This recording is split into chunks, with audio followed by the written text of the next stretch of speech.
Hello and welcome back to the channel. Thank you for joining me in another of my wonderful interviews. Now, you may remember, I was trying to remember how long ago it was. It may well have been a year ago. Time is it's just slipping through our fingers so rapidly these days. But I had a gentleman on who was talking about fuel-spiracy. That's the conspiracy of a gadget that he and his colleagues and workmates, I suppose, were working on and had within big industry, in actual fact. I can't remember if it was the RAC or the AA now. I think it was the AA. But people were endorsing this thing. It was a very simple thing. You shove it in your fuel tank and it saves you a certain amount of petrol, or it extends the mileage in your vehicle. And it seemed like a very sensible thing. And then all of a sudden, it was like the thing never existed. Hush it up. We don't want to know. Put it under wraps.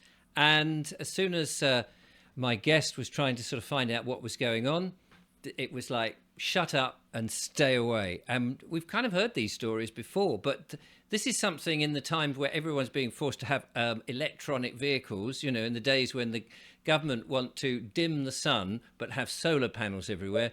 We might need those old-fashioned petrol and diesel vehicles a little bit longer. I certainly want to keep hold of my van. So it's with great pleasure I offer the chance for Andrew Knott to come back, bring us up to date with what's been going on since, and tell us a little bit again about his amazing product. Andrew, welcome back to the show. Well, thank you very much, Richard. A pleasure to be on again. And thank you very much for the introduction. Now, am I right in thinking it was the AA and the Royal Navy or the Army? Okay, right. Yeah, So in fact, it was the AA that was the problem.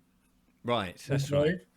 But I could run it through you very, very quickly. So I'll just give the case outline for those who haven't seen it before. Over 30 years ago, let's say, there was a fuel efficiency device and pollution cutting device that was in use in as many as 200,000 UK vehicles and marine vessels. And those, including those belonging to police forces and ambulance services and local authority fleets and Sea-Link ferries and P&O ferries, to name a few. And the results were good enough that those of us involved, and I was all that time ago, thought that it would soon be used by all the rest of the 25 million UK beneficiaries, as well as the hundreds of millions worldwide. But if that had happened, there would have been lost profits, serious amounts of lost profits, not only for oil companies, but also for motor manufacturers for various reasons. And instead of the device being taken up by everybody, as we thought would happen, it was suppressed by disinformation campaigns that were carried out by UK organisations that people trust. Actually, first and foremost, the AA, but they were joined by many others. Anyway, so that was a long time ago, and it led to a lot of what became a life story for myself and my colleague Peter Murphy, and others. But anyway, so all this happened a long time ago, and it was the most savage and prolonged disinformation campaign I can even imagine. Well, actually, no, there's rather a lot of disinformation campaigns going on. There certainly are, yes. Maybe an exaggeration, but it was pretty big, and it was also almost entirely successful, but not quite, because nowadays, all this time later, although most people have never even heard of it and haven't got a clue what it is, this device is nowadays in use by United States Navy, Army, shipping in the Pacific, trains in India, and it's backed up by a huge amount of scientific evidence, all of which has been just airbrushed out of existence. But anyway, I've been trying to bring this case to public knowledge for quite some time, and finally, having written a book about it called Fuel-spiracy, finally getting somewhere. Well done. Yeah. And you very kindly gave me a copy of the book, which I should have whicked off the shelf. I can put it up to show you. Shall I do that? Yeah, go for it. There we go. Can you hold it more in front of your face? I can't quite see it. Okay. There it is. Yeah, there we go. You see that? A case study in the UK. A case study in UK establishment corruption. That's it. Yeah. Knowledge and use of a simple device that saves fuel and cuts pollution has been suppressed by over 30 years of UK establishment, deceit and cover-up. That's just, yeah. And it's a small. Just tell us about the device, because it's not one of these things that you've got to strip the car down and go into a garage and have hours and endless. It's a very simple thing, isn't it? Well, it is indeed, Richard, a very simple thing.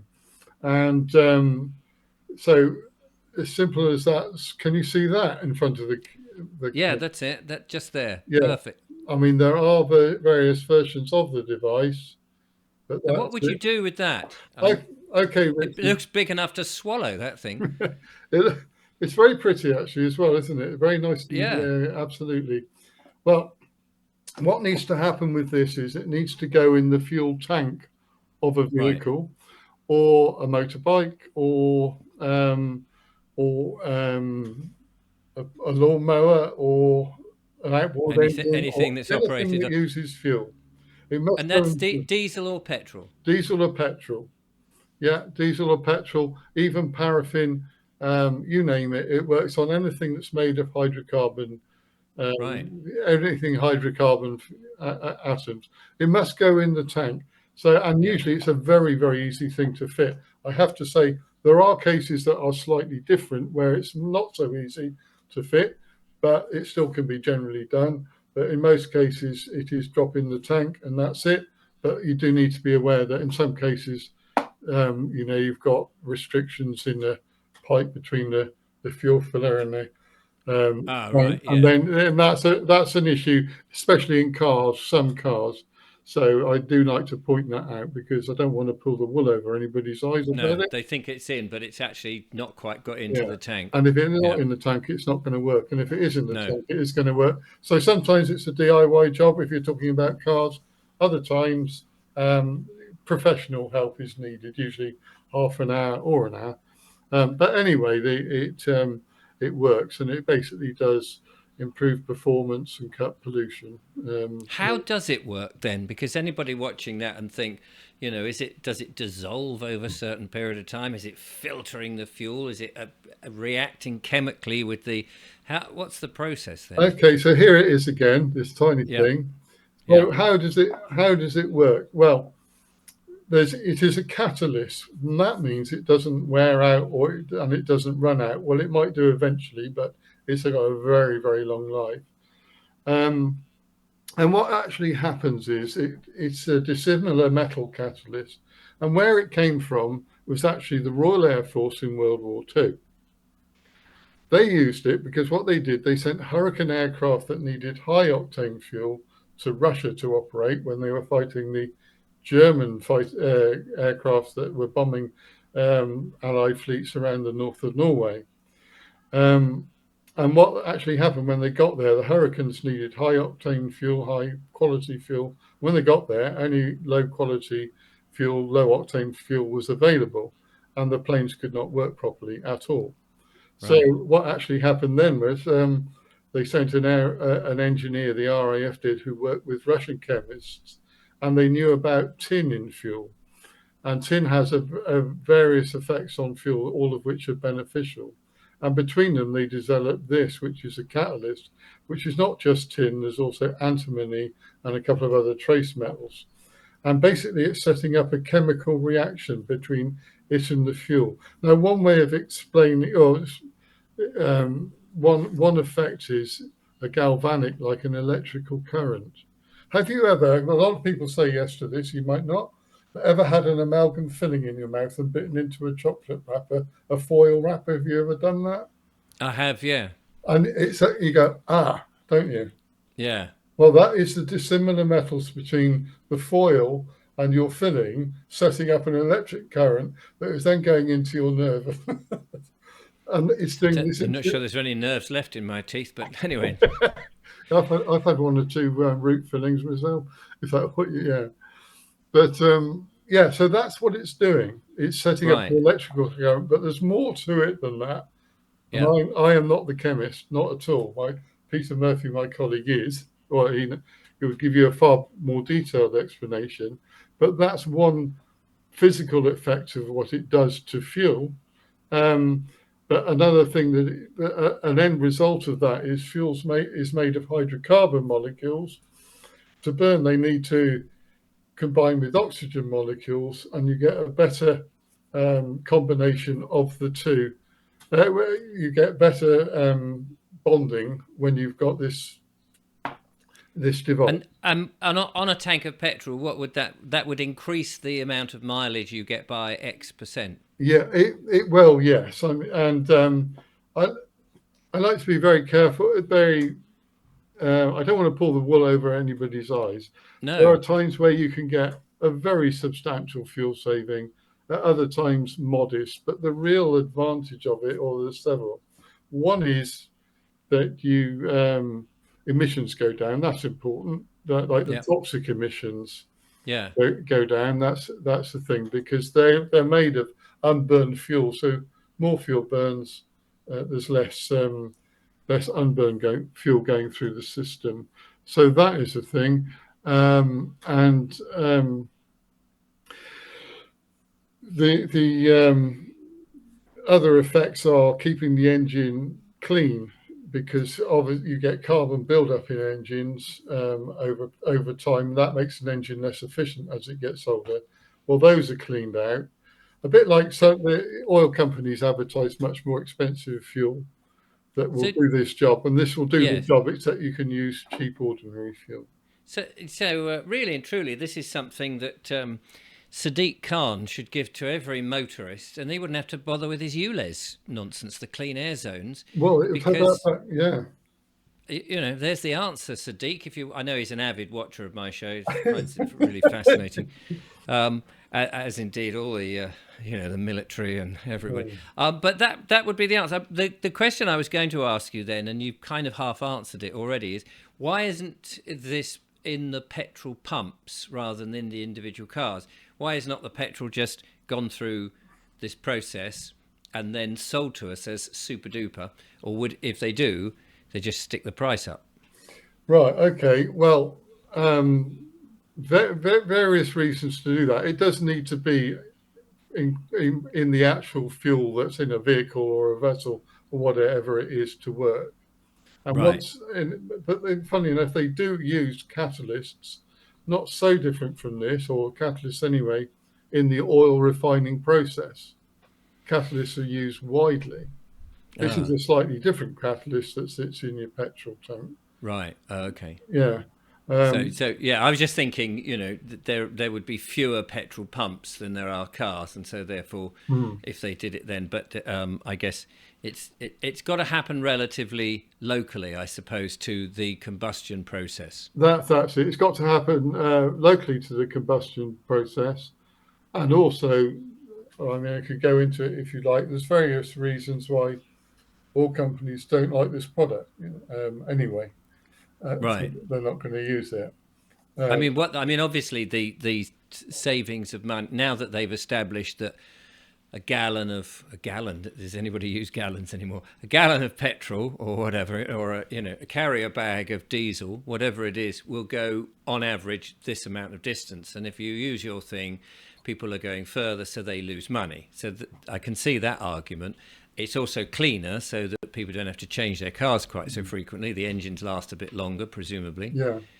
But then the people who make the spare parts for engines, the sort of motor factors people, that it would, somebody's going to keep their car an extra 10 years, but they just continually need new wiper blades or new hubcaps or, new steering wheels, all the sort of replacement items that people put on.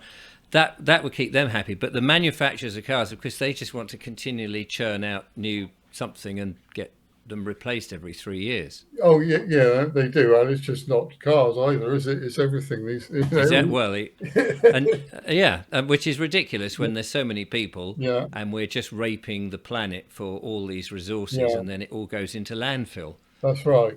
So I mean, the oil. Yes, as it comes, everybody's first question is how much fuel will I save? Well, very difficult question to answer. Now, in lab tests, there have been substantial fuel savings into double figures. There have also been lesser, more like 2 or 3%. But the other things are that, so I don't know if you're aware, if you go into a petrol station, you can, or diesel, gas station, You will find cheap grades of petrol and you'll find expensive grades of petrol. Yeah. Same with diesel. Well, the thing about that, those expensive grades are a big profit center, but in the vast majority of cases, with these in the tank, and however many you need, it's a few according to what vehicle you've got, and the size of it. You can run as well on the cheapest grades as what you would do if you put the expensive grade in. That is a saving, and that was where it came from. After all, this history with the Royal Air Force in World War II, and in fact, at one time when this was really popular, some of your viewers probably I'm getting to an age where some people might not remember this, or a lot won't, but they introduced unleaded petrol around 1990. And Yes. do you remember that? I do. Oh, Well, I remember when it was like 2 star and four yeah, star, 3 star, and all that sort of stuff. And then suddenly you've got this unleaded yeah, petrol, and we're all going, what is that then? yeah. That's it. I Oh, mean, people didn't even know that lead was in it. It's going unleaded. I didn't know lead was in it. yeah, yeah. Oh, well, it was. Yeah. And anyway, they took the lead out of petrol, and millions of cars couldn't use it. And yet at Right. the same time, they ensured unleaded was cheaper because by reducing the tax on it and raising the 4 star. So everybody wanted to be able to use unleaded petrol. And Yes. what My actually, old Morris Traveller probably used to have leaded petrol, I imagine. oh, it would have done. But Yeah. with a few But of with one these, of those, in fact, you in a Morris Travel, you'd need 4 of these. ah, there you Four go. of these, One for each wheel. yeah, without it, yeah, without it, you would have not been able to use unleaded petrol at all. And if you had tried for any length of time, chances are there would have been big engine damage. Right. With these in Yeah. the tank, cars like that you mentioned, and every other car went better on unleaded than they ever did before on leaded petrol. Wow.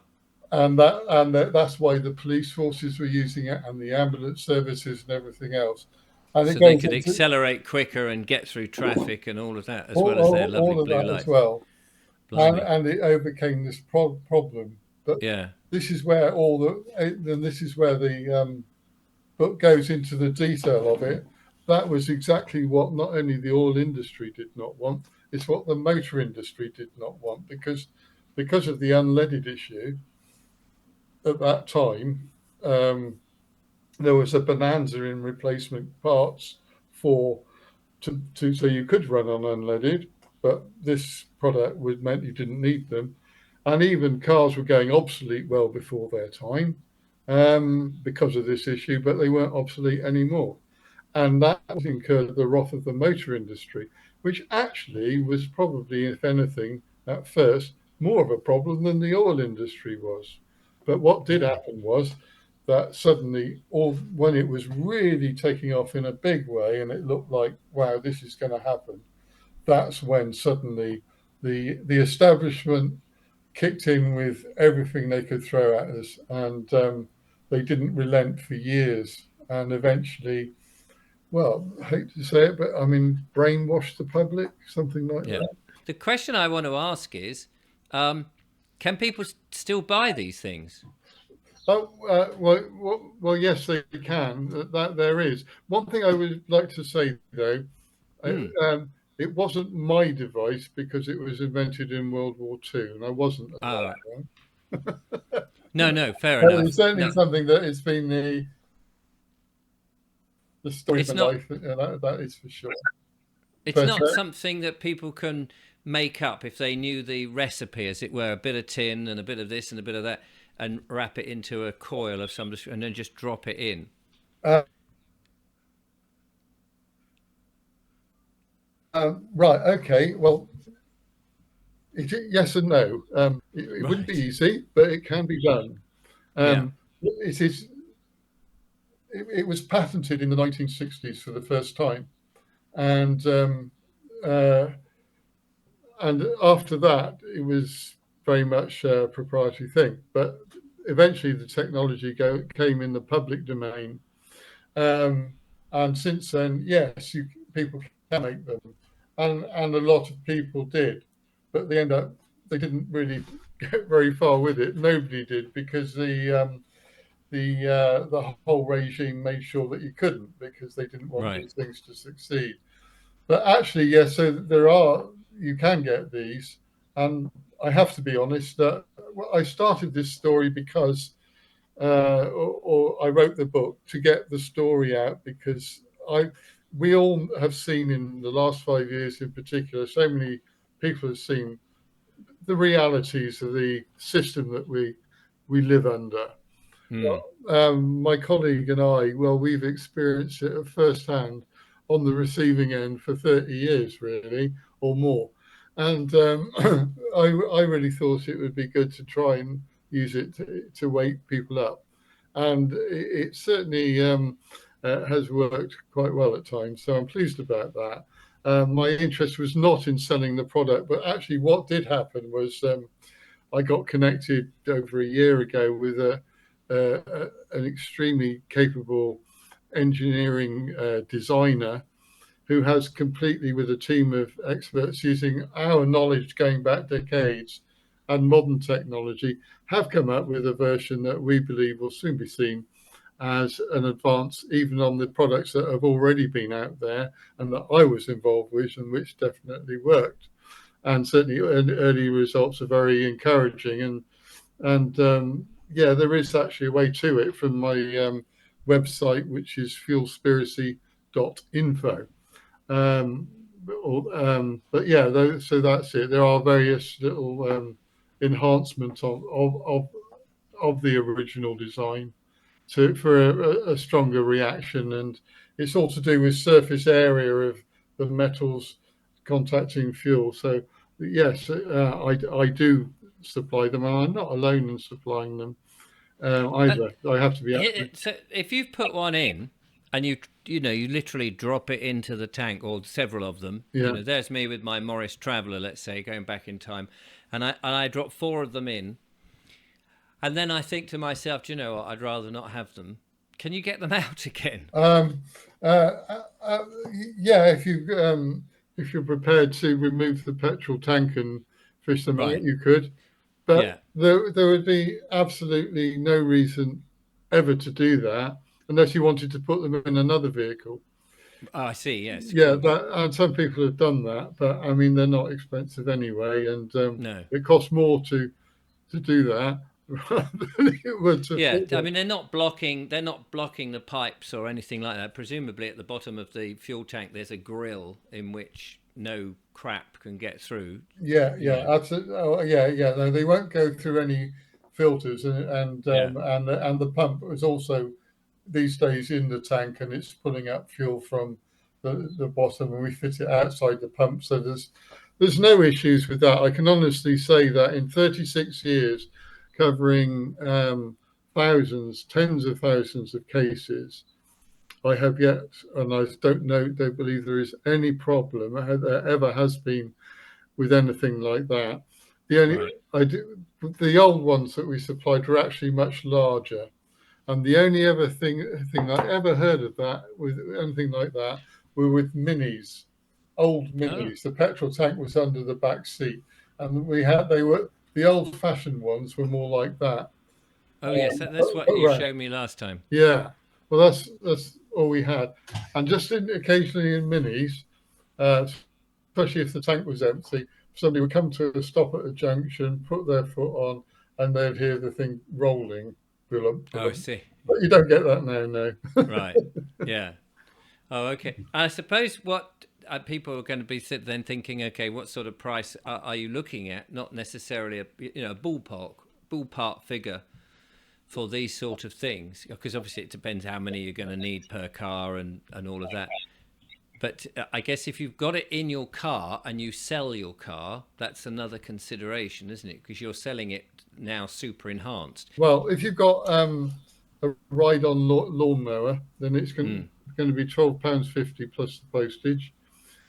If you've got a small car, and it depends how many you need, um, 25 to 40 quid. if you've got a ship, it might cost you a few thousand. I bet you have to, haven't you? It's not told Yeah, us. I've got a ship. Yeah, because I live by the sea, and I'm constantly on the cruise. This is actually on a cruise liner. Yeah, But they're shoveling coal at the moment. Are yeah. you still shoveling the coal? That's right. Good, good. Polluting the atmosphere, getting that carbon into the atmosphere. That's what we're desperately trying to do. Yeah, so it's a very cost-effective device, isn't it? I mean, and you're going to save money over within 6 months. You'll be cashed in pocket, Well, yeah. I mean, in unless you many don't many use your car. cases, let's say you do a high mileage and you generally are spending buying buying higher grade diesel. Well, Yeah. straight away you can save 10% or more because you don't need the high grade diesel anymore, and you get just as good a performance. Plus, you'll get a fuel saving. Plus, if you've got a modern diesel, it'll have something called a DPF filter on it, which often blocks up quite frequently Oh, in right. some Yeah. places, and can be a big expense to replace that. Or Might so, have to get one for my diesel van then. yeah, your diesel van, 2016, you probably got one, Oh, got one what? a DPF filter. Oh, I Diesel see. Yes. particulate. Yeah. I would Yeah, imagine you've probably. got one. Well, those can block up, especially if you do short journeys, and that creates all sorts of problems. Well, they'll block up less easily. With one of those. And With- how many in a diesel transit van would you need to shove down the pipe?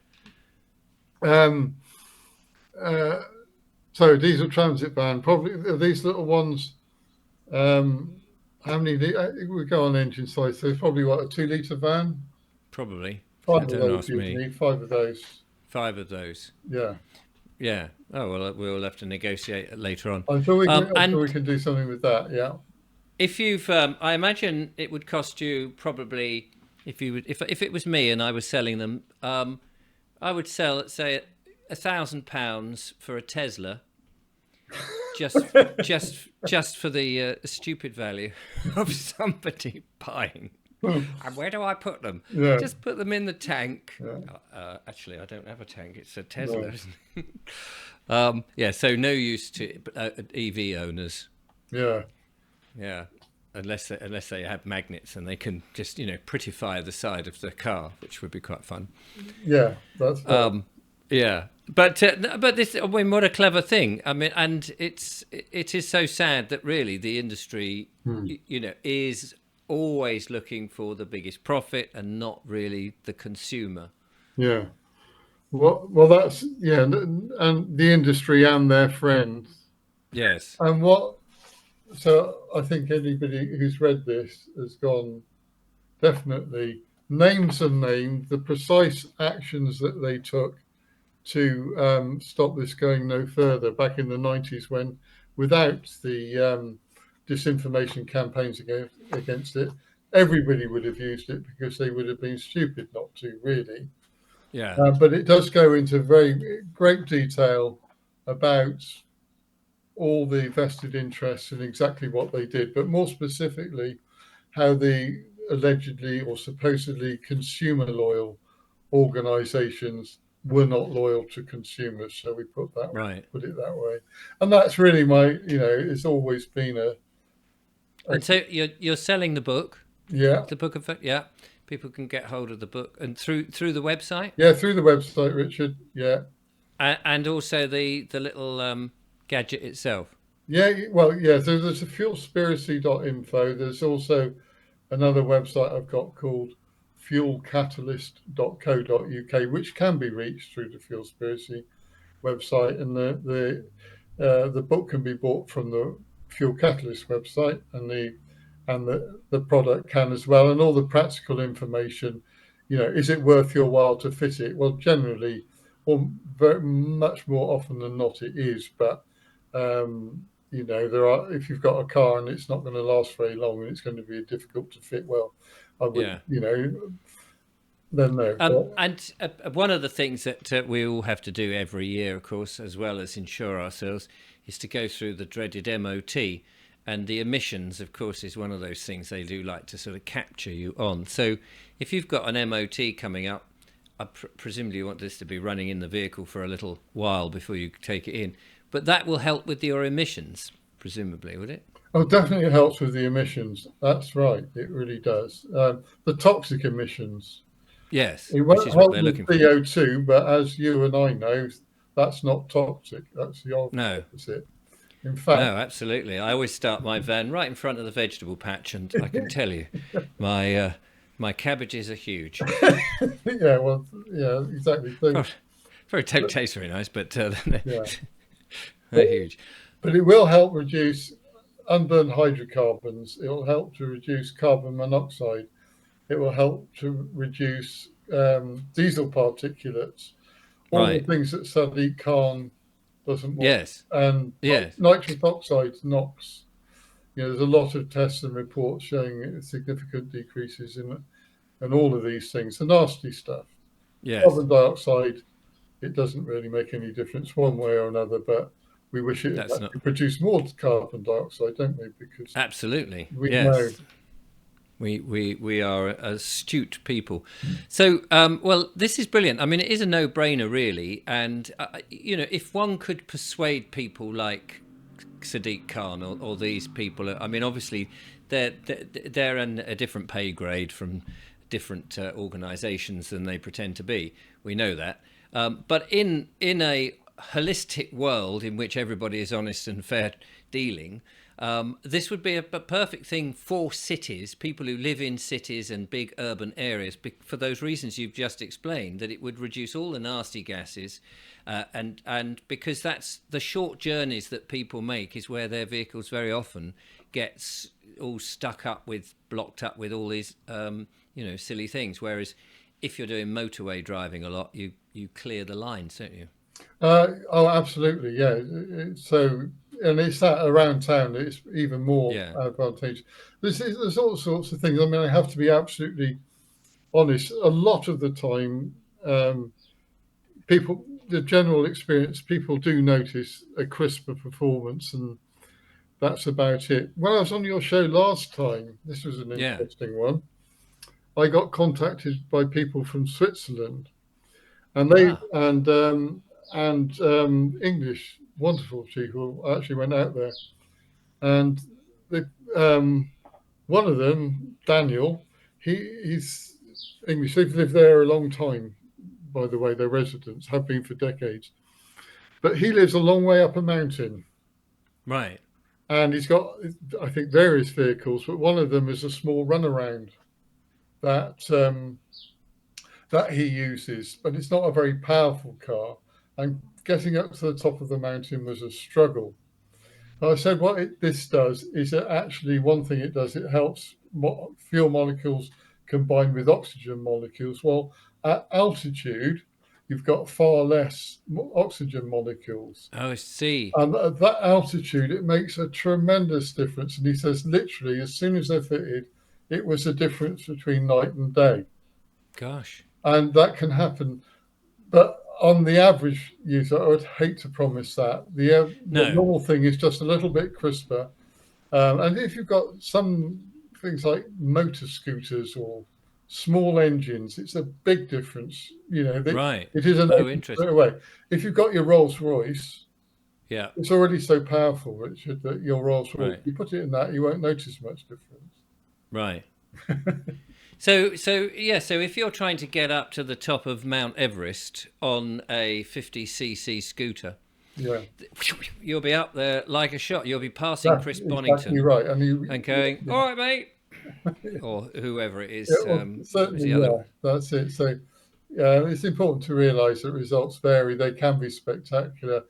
And In of course, Uber, these not Uber drive, well, Uber drivers, I suppose. But I was thinking of these Just Eat people with the big parcels on their back in their little mopeds and things. They could be even quicker, Yeah, yeah, if they got zippy that or later, zipping about on their mopeds, delivering more meals yeah, that aren't necessarily full of nutrients or vitamins, of course, yeah, but they could get them. That's real fast food. That yeah. is. Interesting what you said earlier about Sadiq Khan, who Mm, we admire so much, don't we? we admire him so much. His predecessor, well, not the immediate one, but Ken Livingstone. he Yes. was actually really enthusiastic about these, and he was encouraging all the taxi drivers in London to have them, and a lot of them did.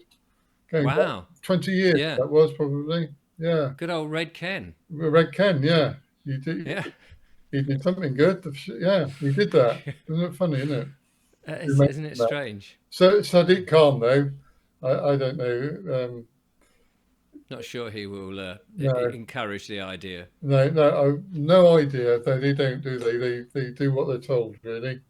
Absolutely, and take the paycheck. Yeah. Dear, oh dear. Well, listen. This again, and Andrew. It's been really interesting hearing it. I'm so pleased that you got some results from people from being on it last time, and now that you're flogging them at 10 a penny, then I do hope that people do read up on the book, find out about it, because they do want to get rid of cars, and the argument that they give is that they're dangerous, polluting, and on all of this, and they're trying to all get us onto EV, and because that argument is falling apart as the government now start to spray the skies and say we need electricity, except all the solar panels that they're putting everywhere is never going to get it because they're going to dim the skies. I think it's dim thinking.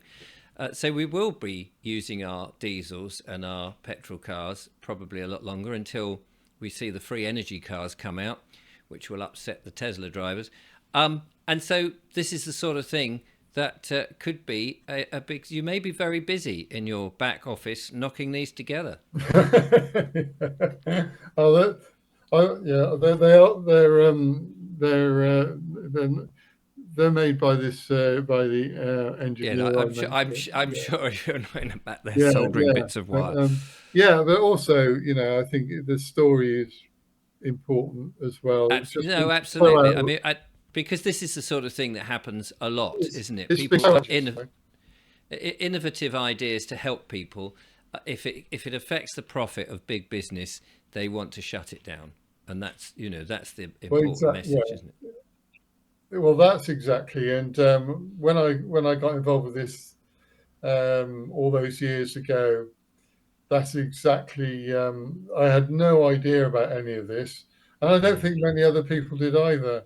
No, I'm But of sure. course, now I thought I was working, and Peter, my colleague, we thought we were working on this unique case, but actually, nothing unique about it at all. What's unique is that the level of proof that we've got, because of Yeah. the involvement we had in trying to overturn it.